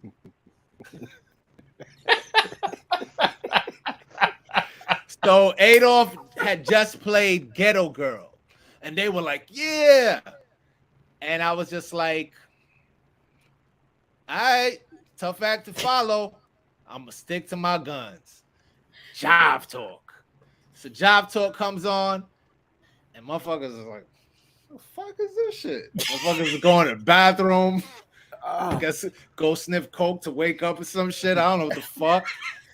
Should have hit him with Kill You, man. Yo, so then it was like the joint stopped and they just like looked at me. They're like, that it? I was like, yeah. And I was like, all right, next one. At that meeting?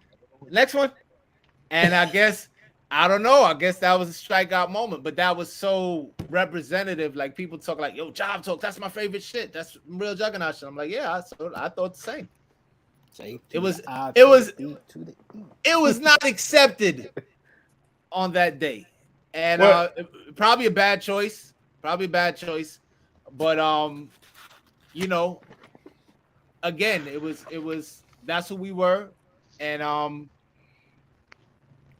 was still happy to get on that label. After we were soon dropped. After that. Well, I was gonna say there was a sampler, an Electra sampler that has "Kill You" on it. Yeah, that was from the Ill Style Live. Yeah, that was Ill Style Live. Yeah. That was a great show. And that was that show was crazy. Like Old Dirty. In fact, Old Dirty had just been signed. Like again, Electra was deep. And someone in the chat just mentioned that. Yeah, so it was like that show was pretty crazy. Which joint did Busta do that night? That was like the first time he did, He did put your Woo-Ha. hands where He your did- eyes could see, no, right? he did. He did. Got you on. He did Woo-Ha first time. Yeah. He started it with the Gold McDermott And he played the sample. samples first. Oh, And people literally just from the Gold McDermott sample that people were like literally running into the wall full speed, just like they had no the best show ever. They were losing their minds in front of me. I was like, oh shit. Yo, do you remember when you had to pick me up from the street, like I don't want to on the talk other about side? that. I don't want to talk about that.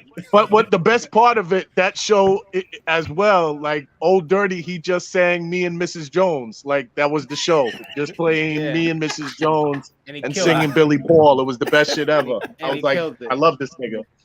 So, you know, at any rate, like we felt like this was a great place, but very soon after they dropped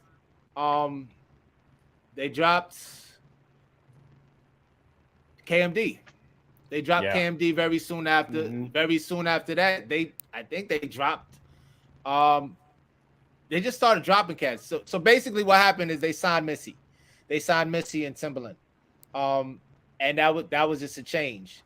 There was like changing of the guard. They were like, these are hits. You know, Love Them and Leave Them Alone ain't a hit no more. It's like we got Super Duper Fly. This is our this is the new standard for a hit. And you know, whatever. Like, you know, it was not your big brother's Electra. It was a different Electra. Yeah. And so I think us getting, you know, pushed to the side, it was part of a big sweep. It wasn't just like just like, yo, that real shit is dead, quote unquote real shit. Because you know, Missy's real too. I mean, that shit was dope as fuck. But it wasn't time for hip hop. And the type of hip hop that we were accustomed to. You know, the main ingredient came out, and I guess people, you know, they didn't feel like, you know, cats was getting dropped. Yeah. And then again, Pete always gave his blessing. Bob always gave his blessing. So when, you know, we went and hollered and we were talking to Bob, he was like, yo, let's put it out. I like these joints. Let's put these joints out. And that was, you know, people talk about the name of the first. It had no name. The joint we put out with Fondlem, it was just the second Fondlem release. It was Juggernauts. Either you could call it self-titled name, I guess. There was no people call it Clear Blue Skies. You know, it's just one of the songs on there. You know, I love that record. That record was amazing. And shout out, you know, to my brother and my sister and everybody who was involved in that. Shout out to Chris Liggio. He co-produced a couple joints. Shout out to my man again. You know, Carter P, aka the Obvious Wonder from Adigio. I remember, you know, us sharing the studio together, running downtown. I was at Adelphi at the time. We would take the train in and, you know, do some shout out to Tony Bones. Like everybody involved in that record, man. That was a special record. I was amazed at the reception. And people loved it. It definitely paved the way. I was able to meet cats like Jay Trez and LP and Mr. Len and you know, the list goes on and on. You know, that was our introduction to, you know, a different vibe, like that underground vibe. Like I said, we were pretty much based in, you know, the Bronx and Harlem and Westchester. And then it was like, all right, cool, we going downtown, we going to Brooklyn. This is where they want to hear what we do. And it was because of that record, you know. Yeah. So were you working at Fat Beats when No. Okay. Nah. At that time, I think I was working at a group home. Okay. And I was working at Children's Village in Dobbs Ferry, New York. And it came out, or whatever other job I had. I think that's maybe where I was. But you know, we had got dropped. And again, you get lucky because while we were on the label, shout out to Kim Spikes, who was the A&R who really looked out for us. because when we got there was, you know, Dante left probably like a couple months before we got signed. Right. And part of the dream to go there was like, we want Dante to be our A&R. Right. But Kim was a great sister, you know, had a lot of love, very as far as her musical acumen was up there. She loved us. She was very like, she championed us. She was like, yo, these motherfuckers got something, and I hope we didn't get her in trouble, because she was definitely advocating for us. So part of the advocacy was like, she was like, well, who do you want to work with? So, you know, we talked and we were like, well, we want to work with the legends. We want to work with Large. We want to work with Premier. We want to work with Pete. We want to work with Diamond. We want to work with Prince Paul. So she put together a tape of like some of our joints, and they weren't even mixed. Some of these joints, they were rough copies. So, you know, you get dropped and you're like, I guess all the connections stop. And then at that point, it was like, I'm working. I got one child. I'm 21. You know, dropped out of school. Kid's mom dropped out of school with me. We had met at college. And it was just like, yo, you got to work. So then, again, I'm doing a night shift at a group home. And all kind of crazy shit is going on in there. I'm like, damn, this shit's crazy. I get home and, you know, my lady was like, oh, by the way, you got a message from Prince Paul. I was like, all right, cool. I'm going to bed. You know what I mean? I work 10 to 7. I want to make sure like there's no abuse going on at my group home. Nobody's getting beat up or worse. I'm there. I'm up. So I fall asleep. I wake up and she's like, nah, yo, I don't know if you heard me. She gave me a paper, Prince Paul. So I'm like, for real? She's like, yeah, you know. And she's ahead. She, you know, she loved De La. We all love De La and you know, Prince Paul and Stetsasonic, everything. So I called the brother and I'm like, yo, what's up? He's like, yo, I had your tape from a lecture. I've been touring. I've been bumping the tape. We love this tape. I was like, for real? He's like, I got an idea. That's I'm a great like, Paul impersonation. I was like, where do I need to be? He gives me an address. I go out to Amityville and we chop it up, man. And that was the beginning of it, man. I mean, I still have a notebook here with the first script that he had printed out for me. Wow. Full sponge right there, a little green binder. And that was the beginning. And like I said, sometimes you get a little bit lucky. And that, you know, so what was cool was like, it was like towards the end of the Juggernauts run. And I remember what's coming in the Fat Beats. And Boo, I'm pretty sure Eclipse wrote the sign. It was like the Juggernauts on the wall. Yes, this is their only album. That sounds like Eclipse. So then me, I told Slim, I was like, yo, we gotta tell Bob, I don't want to press it again. I don't want to press it no more. Stop pressing it. If motherfuckers, they don't, whatever. This is our only album. Now it's gone. Now it's off the shelf. And that was kind of the beginning of like eBay, like, yo, that Juggernauts album, it's out of print.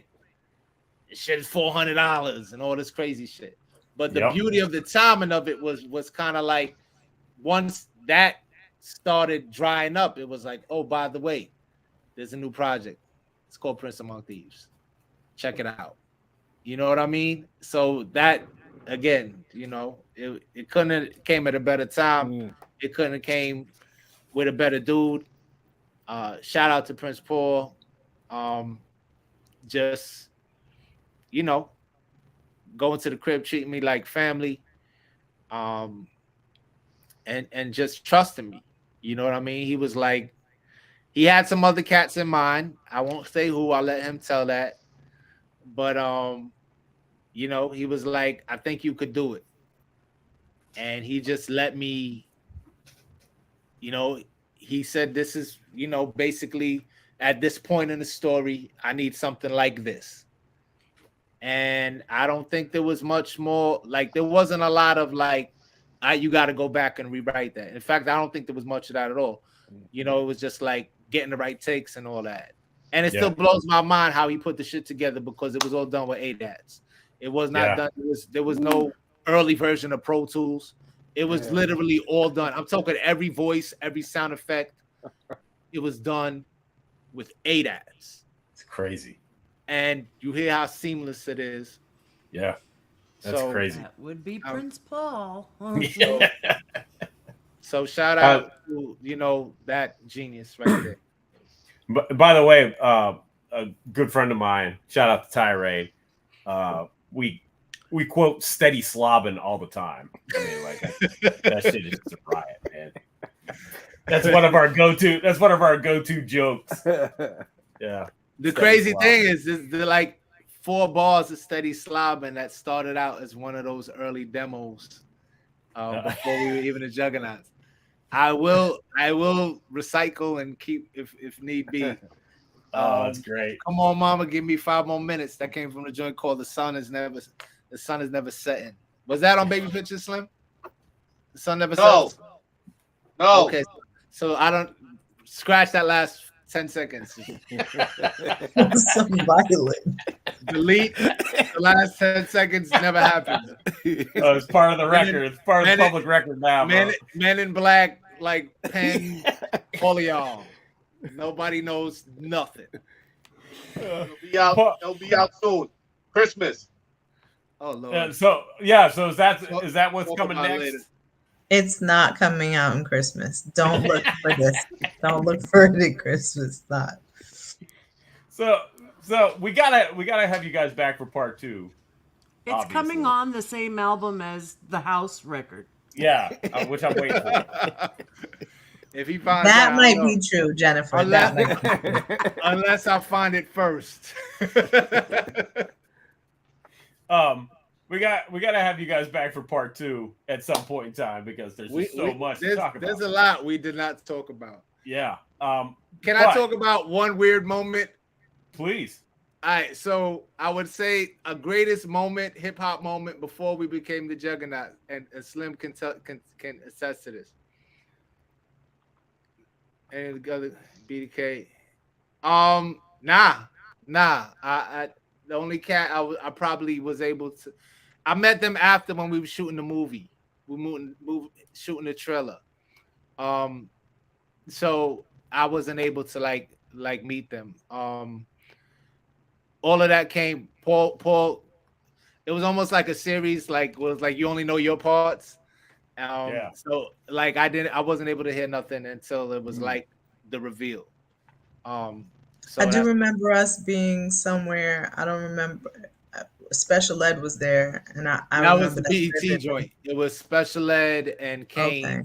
And yeah, it was, I remember that vividly. You know whose studio that was? Don Newkirk's. R.I.P. Wow. That was Don. So they shot that.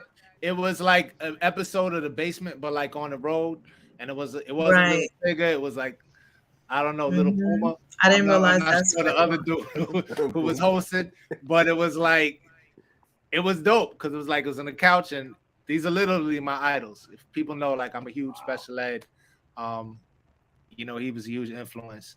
So Ed was here, and then Kane was there, and we were able to get kind of get to know Kane a little bit better when we did some touring. P knows. Shout out to Detroit. But that's for part 2. So okay.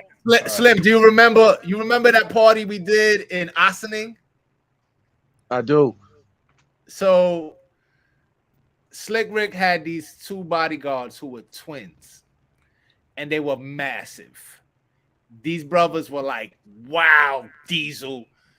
And we went to Ossining, and I was like, we were like, where are we? Because it's it's more than 10 minutes out of the Bronx. So to us, it was upstate. So like, yo, it was a party for Rick. So Rick, I guess on furloughs, he would do recording, and sometimes he would go to like little parties. and hopefully I'm not getting Rick in trouble. I think it was all perfectly legal. So then we went, and then we I battled some kid there. It was like the battle was like in the bedroom.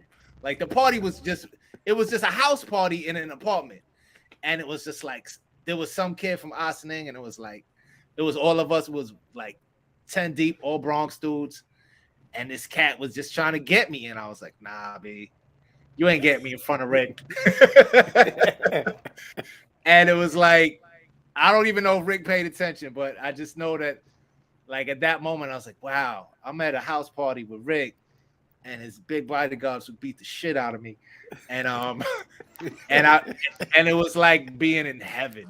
You know what I mean? I was just battling whoever's the dopest MC from Ossining in 1990. It was like, I was like, this is my life. This is what I'm here. I made it. So again, man, there were many nights like that, but I don't know. You know, I just want to bring that one out there where it was like, damn, I think I really want to just keep rhyming for the rest of my life. It was like one of those moments. Word. Yeah.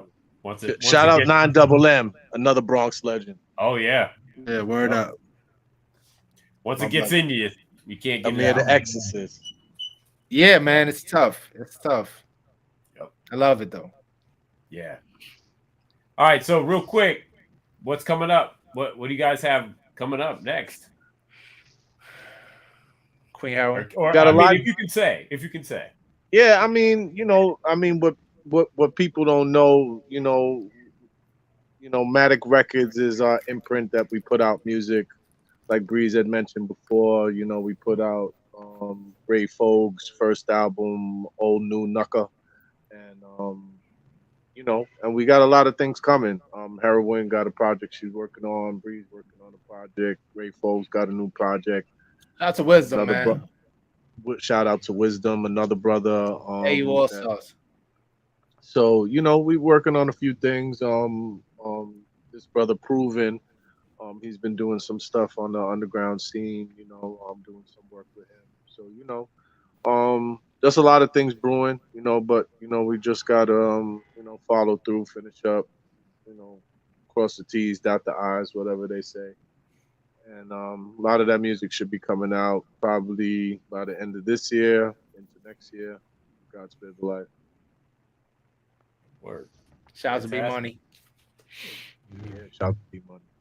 So we finally get a proper solo Heroine project. Is that in the Well, works? you already got one. She has a few. She has a few. The last one was talk about it. The last couple were proper. Yeah, so it's another solo album. I had put out an album before Metamorphosis maybe about 17, 16 years ago. My daughter might have been one when that was released. So we're talking about a long time ago. Yeah. I put out an EP since then. And then as Breeze mentioned, a lot of collaborations, a lot of different collaborations over some time. But yeah, so there's another album coming out. It should be out within the next couple of months, hopefully the end of the summer, early fall, very early fall, if not the very end of the summer. So excited about that. And there are a lot of other things that we're all doing as well that's connected to hip hop. I also do work with the Hip Hop Education Center. So there's a lot of stuff that's all rooted and connected in one way or another. But that album is definitely dropping very soon. Breeze has work that's coming out as well. It'll be a back-to-back situation, but definitely not the first. Definitely. Right, okay. Yep. And DJ Boo, what about you? What do you got going on, man? At the moment, well, I've for the past actually decade, I've been touring with a hip hop nutcracker with Curtis Blow. So like, dates aren't totally set up yet, but dates are there are definitely venues that have picked up the show. Chicago, Maryland. We're sponsored by NJPAC, so we're going to be definitely performing NJPAC. Hopefully we can get back in the city. I'd love to be back at Washington Heights where the show actually started, but if not, maybe Brooklyn. But yeah, and then right now I don't have any DJ gigs at the moment, but like, yeah, come late fall, Christmas time, I'll be on the road with a hip hop nutcracker. Word. That's what's up. Fantastic. We got the Kev Fever solo album rhyming coming out. So The house remixes. Yeah, with the house remix. Well, besides that, you know what I mean. Talk about it later. But real talk. I'm kind of putting out my I guess my chronic equivalent of just like different artists I've worked with over the years, and kind of like a compilation in respect to my brother's album that he put out with Hindsight. It's a lot of, old joints that are near and dear to me, and that's called Nights on the Boulevard, and also working on a reggae album. So a lot of different things. Dope. Putting together. Fantastic. So that's All the right. word. Yep. Well, I want to thank you all for being here tonight. We really appreciate you taking the time to join us. Thank you. Yes, Thank you so much for having us. Oh yeah. Appreciate all of you. And we must definitely do it again. We should do a part 2. Yeah. We'll set up a part 2. There's a lot we didn't go over, but we touched a lot too. So yeah. Yep. So yes, we will Thanks have you again, back. y'all. Yep. Thank you guys. Appreciate it. y'all. Yes, Everybody, the Appreciate Juggernauts. y'all, man. Thank you. Everybody, Peace, y'all. peace, salute. Peace. Thank you. Yep. Thank you.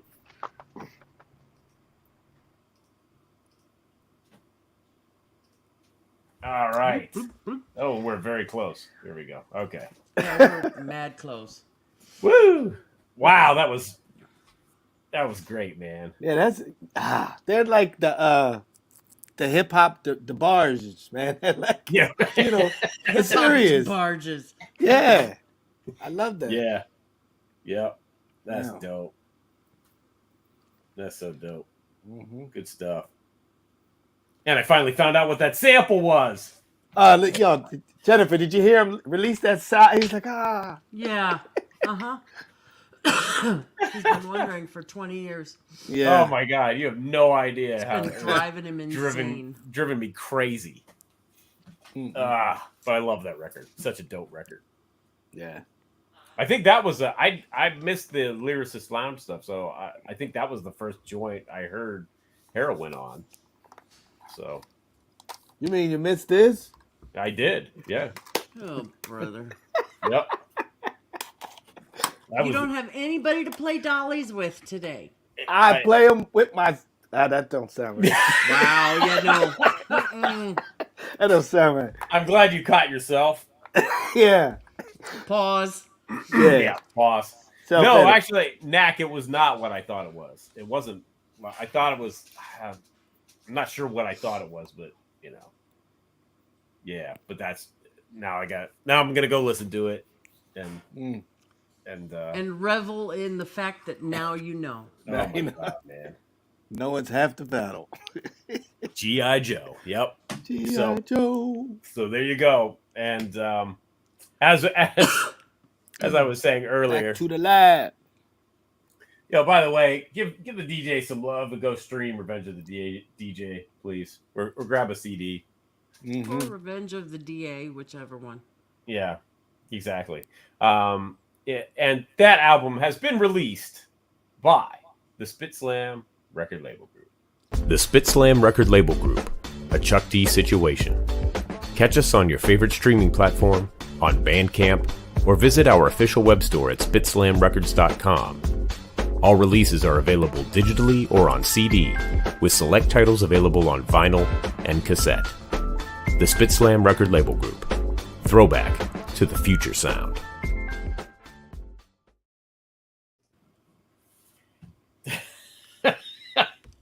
Sorry. This is like was yeah, that looks ready to me. Yeah. Oh man. Anyway. The things you can learn on at CDOC again. I tell you, man, you learn something new every day. Right? Truer words have rarely been spoken. And also for the Prince Paul fans in the house, if you haven't checked out the podcast what had happened was that he was on, Yeah. and he goes into great detail about the making of Prince Among Thieves, Yeah. and it's just mind blowing that how this album was put together. So Mm-hmm. yeah, really, really incredible stuff. Leave it to Paul to come up with something like that. Yeah, Genius. leave it to Paul. Yep. So also. What else do I have to do? Oh, so we got to promote that. I'm thrown off because Flatline's not here. Shout out to Flatline. Noise. Hope he's doing well. Flatline.